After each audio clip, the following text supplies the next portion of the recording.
이재명 대통령과 시진핑 중국 주석이 90분간의 정상회담에서 양국 간 협력 강화 등 한중 관계 복원에 속도를 내기로 했습니다. 이 대통령, 오늘은 리짱 총리와 자오러지 전인대 상무위원장과 연쇄 면담을 나눴는데요. 이와 함께 마두로 베네수엘라 대통령 체포 관련 내용까지 강준영 한국외대 국제지역대학원 교수와 함께 이야기 나눠봅니다. 교수님 안녕하십니까? 네, 안녕하세요. 자, 어제 2달 만에 한중 정상회담이 열렸습니다. 어떤 성과 가장 눈여겨보셨습니까? 네, 표면적으로는 합의할 수 있는 사항들이 사실 별로 없죠. 예. 다만 작년에 우리가 11월 1일 날 두 분이 만나셨고 또 2달 만에 또 만나는 거는 그만큼 상호 간에 전략적으로 협력할 게 많다. 이제 그런 얘기를 하는 거니까 그 중요성을 서로 인정을 하는 거죠.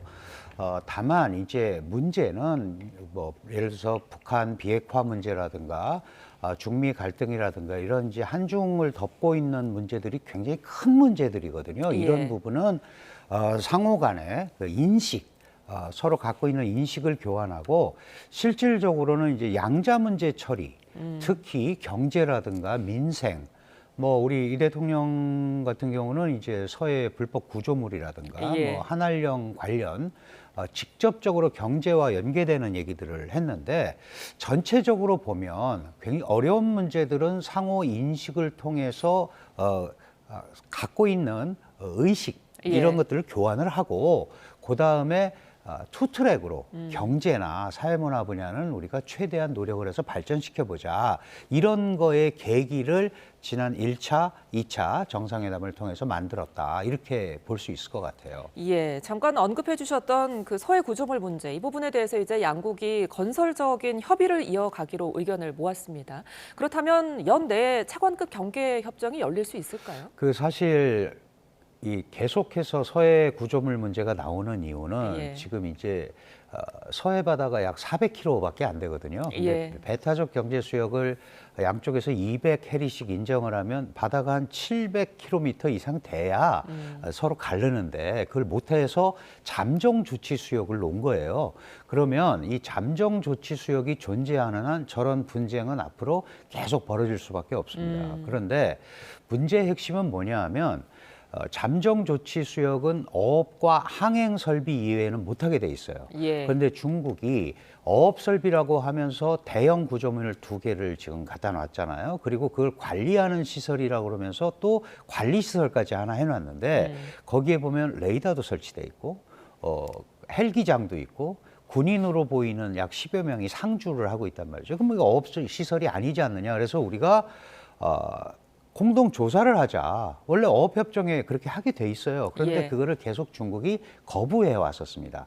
그래서 작년 1차 시진핑, 이재명 이 회담에 이 대통령이 저 문제를 제기를 했고 그때부터 이제 2달이 갔잖아요. 아마 물밑에서 상당한 협의가 있었을 걸로 생각이 듭니다.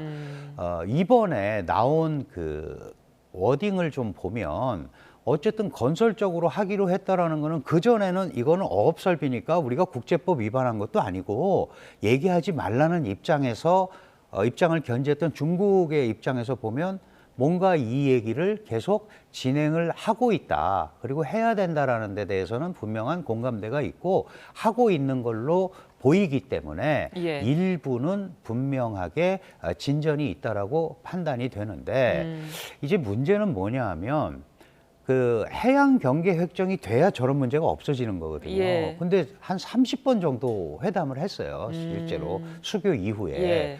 그런데 어느 국가가 조금이라도 자기 바다의 주권이 상대방으로 가는 걸 원하겠습니까? 그러니까 계속 안 되고 있었는데 이번 기회에 이렇게 차관급으로 격상해서 그전엔 국장급 회의였거든요. 예. 그러니까 훨씬 더 높은 층차에서 그리고 특히 한중 양국 정상이 서해 구조물에 대한 얘기를 했다라는 차원에서 앞으로 지금보다는 조금 진전된 조치가 있지 않을까 이렇게 기대를 하고요. 예. 사실은 지금 잠정 조치 수역에 들어와 있기 때문에 정말 필요하면 중국 수역으로 가면 돼요.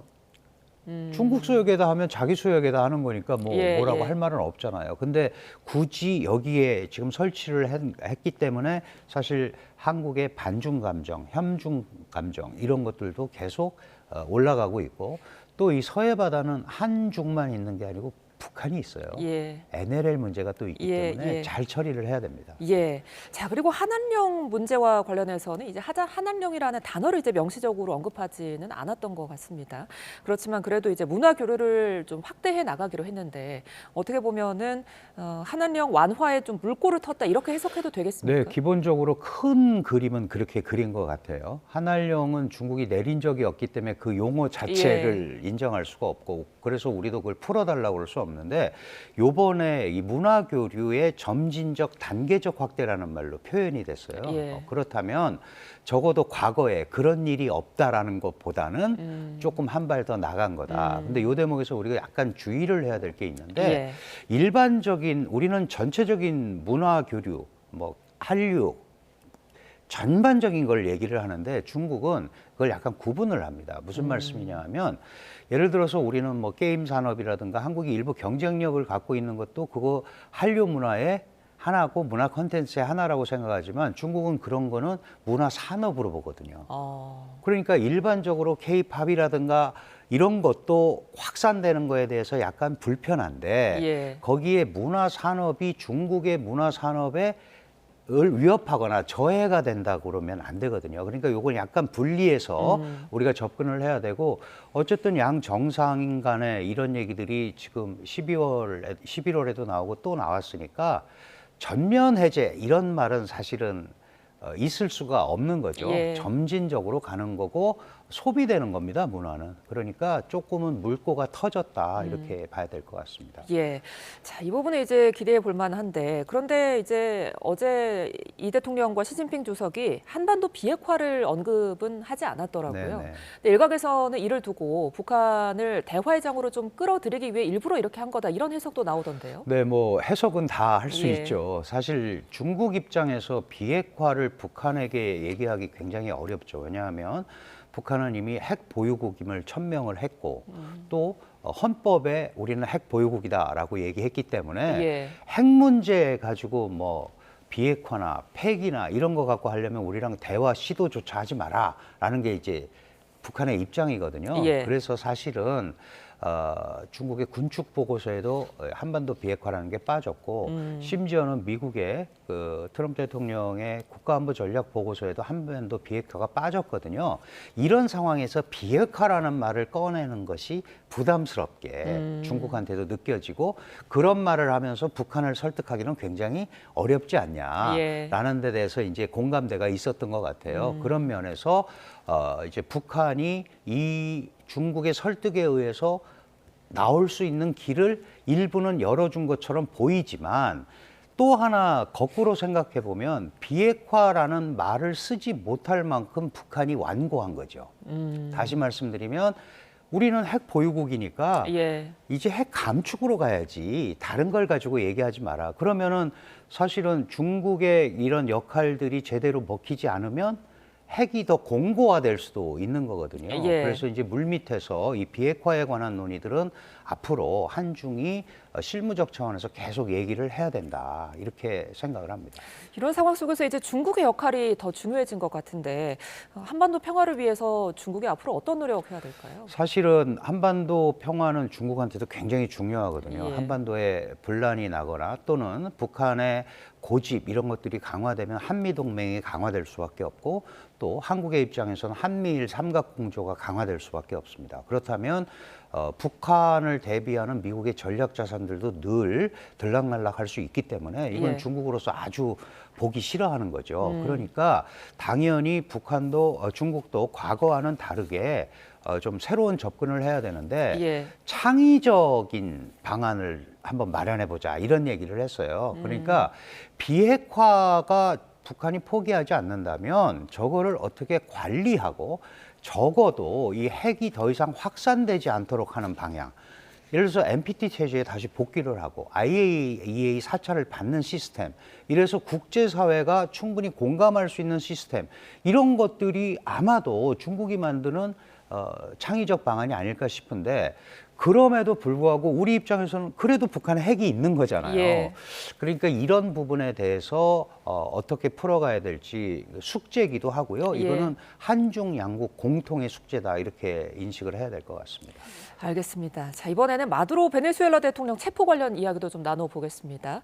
유엔 안보리에서 이번 마두로 대통령 체포에 관한 긴급 회의가 열렸는데 여기서 미국과 중국, 러시아가 굉장히 대치한 모습이었어요. 어떻게 보면은 친미, 반미가 나눠져서 대립하는 양상으로 번지지는 않을까 우려도 되는데 어떻게 보세요? 이미 그렇게 가고 있다고 봐야죠. 왜 그러냐 하면 중국과 러시아는 어쨌든 그 안보리 회의를 열면 항상 늘 같은 편이에요. 예. 그 최종적인 생각은 다르더라도 미국을 앞에 두고 그러는 건데, 지금 그 미국의 이 소위 마두로 체포 행위, 이는 사실은 유엔 국제법적 관점에서 보면 위반한 것이 분명하단 말이에요. 예. 왜냐하면 자위적인 자위권을 발동해서 안보에 영향을 끼치고 미국에 위해를 끼치기 때문에 잡았다고 그러는데, 유엔 헌장에 의하면 무력으로 공격을 받았거나 했을 때만 할 수 있는 거예요. 예. 그런데 그냥 압도적인 정부력과 군사력을 이용해서 잡았단 말이죠.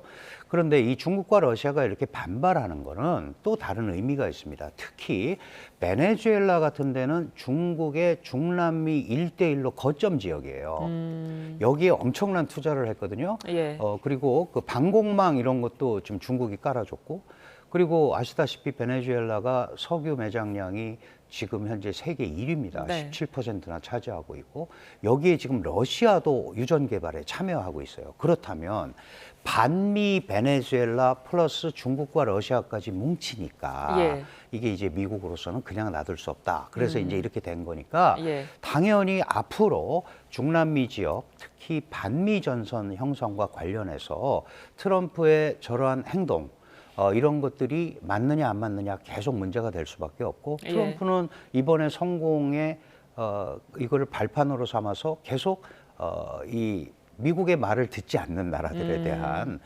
응징, 이런 것들을 군사력으로 할 수 있다는 걸 보여준 거거든요. 예. 그래서 이제 중국이나 러시아는 이야말로 신제국주의다, 이제 이런 표현까지 나오고 있습니다. 그래서 안보리를 둘러싸고 굉장히 이런 설전이 오갈 텐데, 트럼프 대통령은 이런 다자기구 자체를 부정하잖아요. 예. 네, 그러니까 앞으로 이걸 둘러싸고 굉장한 아마 그 줄다리기가 있을 것 같습니다. 알겠습니다. 오늘 말씀 여기까지 듣겠습니다. 지금까지 강준영 한국외대 국제지역대학원 교수와 함께했습니다. 고맙습니다. 감사합니다.